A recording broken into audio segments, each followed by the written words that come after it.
Hello my YouTube family, सभी को हाथ जोड़कर राम राम। आज मैं आपको एक कहानी सुना रही हूँ।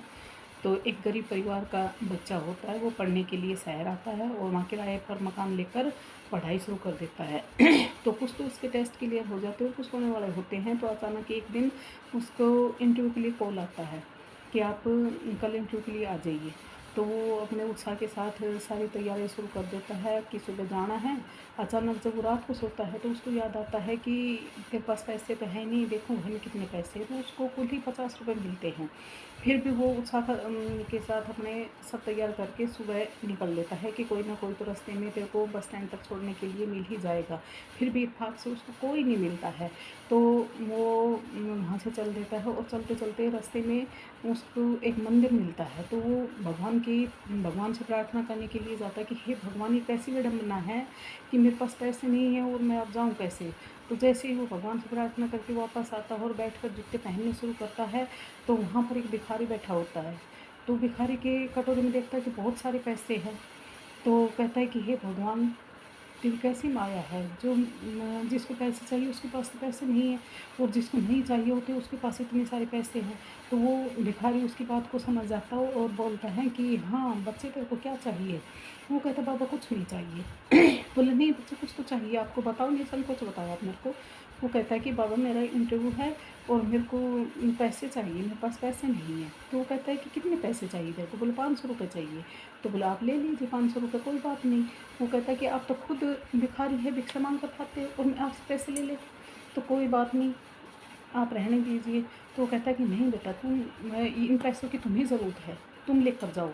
मैं तो 2 वक्त का खाना चाहिए मेरे को, और कुछ दवाइयों के लिए पैसे चाहिए। जो मेरे पास पैसे बचते हैं मैं वो दान पेटी में डाल देता हूँ रात को।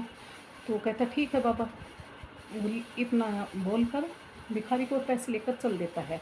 वहाँ जाता है तो इत्तेफाक से उसका टेस्ट क्लियर हो जाता है। वो वहाँ से दौड़ कर आता है और आते हुए वहाँ रास्ते में जो मंदिर था उसके पास जाता है, और जाने के बाद देखता है कि सब कुछ ही चेंज हो गया। तो वहाँ पर तो बहुत भयंकर भीड़ थी। तो भीड़ को चीरता हुआ अंदर जाता है, भीड़ के देखता है कि वही बाबा है जिसने सुबह उसको पैसे दिए थे।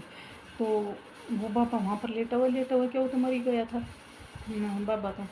तो पीछे से भीड़ से एक बार आवाज़ आती है कि बेचारों को ना आज दवाई के लिए पैसे नहीं मिला। तो वो सोचा, हे भगवान, ये क्या है, मैंने इतना बड़ा पाप कर दिया कि इनको दवाई के लिए इनके पास पैसे नहीं थे और सारे पैसे मैं ले गया। तो इतना ही सोचता है। पीछे से एक और आवाज़ आती है, कोई बात नहीं, भिखारी था, मर गया तो क्या हुआ। पीछे से आवाज़ आती है। तो वो कहता है कि भगवान, ये तेरी कैसी विडम्बना है, जो एक इंसान के लिए अपना सब कुछ त्याग दिया, अपना जीवन दान दे दिया, और एक इंसान ऐसा है कि जो कुछ कर नहीं पाया, इतना होने के बाद भी कुछ नहीं कर पाया। तो इससे हमें तो ही सीख मिलती है कि किसी की मदद करिए। अगर आप किसी की मदद करोगे तो भगवान आपकी करेगा। और दूसरी ये शिक्षा मिलती है कि